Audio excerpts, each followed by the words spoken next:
Hello. And so, me and the cat gets to the last episode of the 80s version of the Twilight Zone, which features Special Service and Crazy as a soup sandwich.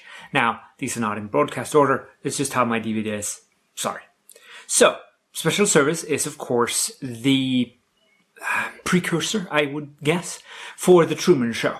It's one of several movies that is spawned out of Twilight Zone and The Outer Limits, including was it The Sound of Thunder, I think it's called, and The Box, and there was one more that I was thinking about, and The Truman Show. It's John Selleck is played by David Naughton, who was an American werewolf in London, and this show, it's weird because it's so lighthearted about something that's so weird, but having just the line camera, in the bedroom, well, it's a cable show, because in the 80s, if you wanted to watch nudity, you had to watch it on cable. So that was just how that was. And he starts going, I wonder where my keys could be. And then he starts looking for his keys, and he looks in the couch, which makes sense. That's where he'd use keys. But then he starts looking behind paintings, which makes no sense whatsoever. So it's a very transparent ruse. I don't think anyone would fall for that. The cameras aren't connected to anything the moment he just takes them out. There's no cable in the back, and the light sort of winks out. I would have liked some cabling in the back if he could have yanked it out or something, but nah. This episode is written by J. Michael Straczynski, and you can tell if you watched Babylon 5 because there's a line, and it goes, well, who decided? And he goes, I don't know. It's the same guy. This line is echoed by one of the associates of the Shadows in Babylon 5, who says, who decided what fashion was in? Who decided if hems were high or low? And he goes, I don't know. Different guy, same department or something like that is his line. So it's a Straczynski line, you can tell.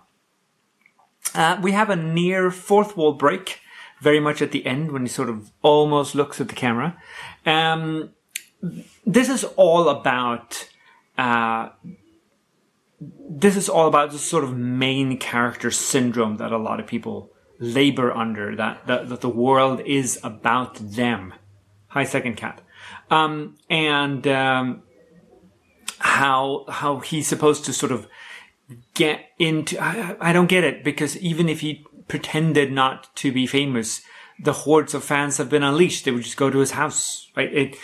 But the whole idea of being important and being part of the show of your life, I think people, I wouldn't say particularly in the 80s, could sympathize with that, because I think that's common now, that people think that they are the most important thing ever.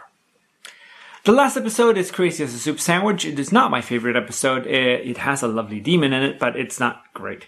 So it starts with not quite a motion-tracked cloud. So the camera's moving and the cloud is sort of jittering a bit. This isn't a cloud, of course. This is a liquid injected with into another liquid, and you film it and you remove the first liquid. So you get these effects. You get them in scary movies all the time. I think it's in Poltergeist, where they have like the sky just clouding over, and it's very much the same effect. It's very cool though. The mob boss uses, pardon the complex syntax, which I appreciate. It's a good phrase.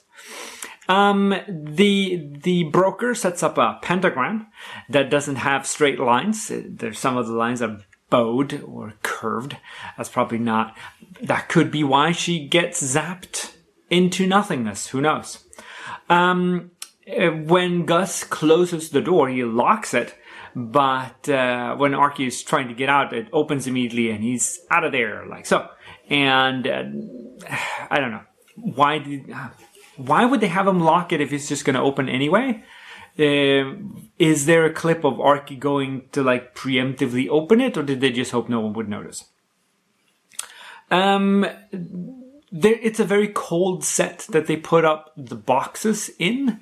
You can tell there's a breath hanging in the air, and they stack all these boxes up against the door, and then the moment that they're supposed to be gone, they're very light. They just throw them away like that. So how they could have stopped anyone is anyone's guess. I don't think they would have done very much at all. And I think this is the same set as the door, painted with lead paint, because it's the same boxes on the outside. And in the end, he zaps the demon into the box, and then he's standing there looking up.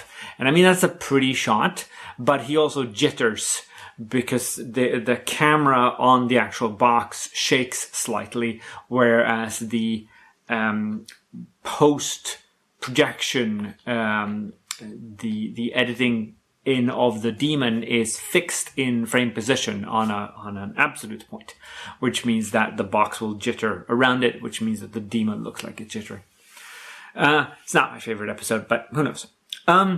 That's the end of the 80s. We're up to 1989, and we're now going to have to wait 13 years for the next version of the Twilight Zone, which is the 2002 version.